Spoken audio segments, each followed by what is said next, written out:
industry has some quirky electric and fuel-driven cars that qualify as quadricycles, and they're really catching on in big cities like Paris because they are more cost-efficient to own. XM Mega, Ligier, just to name a few. But the stuff you want to see is from the likes of Suzuki. The tailgate, kind of Audi-like in its styling, especially the rear tail lights. Now the S-Cross is yet another iteration of the famous Swift platform, the new one of course. And you remember the XA Alpha concept at the Auto Expo? Well, similar sort of an idea and a similar sort of a appeal really. Compact SUVs, that's the big story here in Europe. It is going to be the big story in India too. So products like this become so important. This is of course just a concept at this stage, but I can tell you that it's very clear the direction that Suzuki wants to go with. There will be petrols, there will be diesels, and of course in the future, who knows, perhaps even a little electric crossover too. But in terms of styling, shape, size, take a good look at this because well, you're seeing a concept now, a production car can't be far ahead. And we will get it at the 2014 Auto Expo. There were also various avatars of the Suzuki Swift which we won't get, but here's something we will get just next week, the SaangYong Rexton. Now it's certainly gotten to look a lot more premium than it used to. I mean, this is one car that used to look a little bit outdated. Now that cabin, overall, just the material, the finish, the kind of colors you're seeing, and of course the space which has always been the same, all of that looks a lot more contemporary, and it's something that will hold this car in good stead when SaangYong makes its debut in the Indian market. So it's going to be the new Rexton that makes its entry into India, and you can see that even from the exterior, the car we showed you, we're the first ones to show you the Rexton if you remember, that car looked a little bit weird, a little antiquated compared to this. It's a little bit more flair, makes the car look more uniform up front. It doesn't look sort of tall and boxy. It's got a little more streamlined and a lot more high-end, so definitely prettier, and it's something that I think people will notice when the car comes to India. It's also going to have to take on everything from a Santa Fe to a Fortuner and a Captiva, so the little prettying up front helps, the big size helps as well, and then at the back too, again, doesn't look awkward, looks a lot more plush, very smart contemporary taillight treatment. On the whole, I think if it's priced right, it's going to be quite an interesting offering in our SUV space.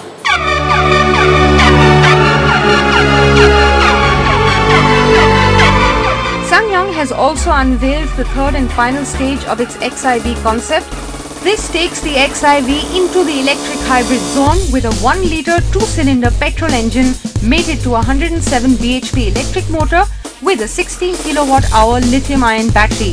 This is supposed to give the eXIV a range of about 600 kilometers. No production plans as yet for the XIV, but the new platform being developed will be shared with Mahindra for a possible second-generation Scorpio.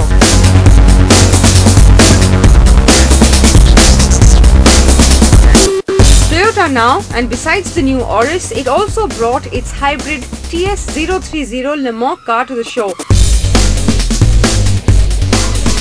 While its brand Lexus had the LFCC concept with a 2.5-litre petrol engine also mated to an electric motor. The LFCC points to the design language that Lexus cars will carry in the near future. Hyundai debuted its i30 3-door hatch for Europe,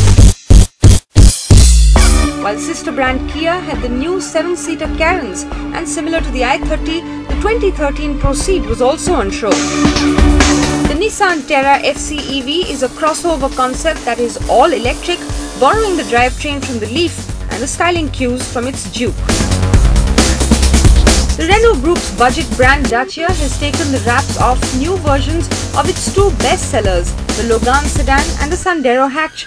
Second generations of both cars look super attractive now, don't they?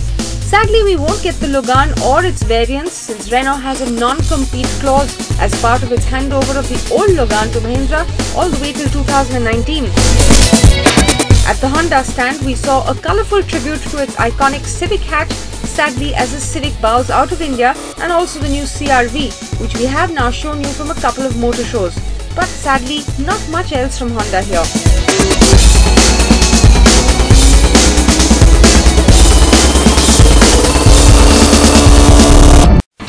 India's #1 news app just got even better.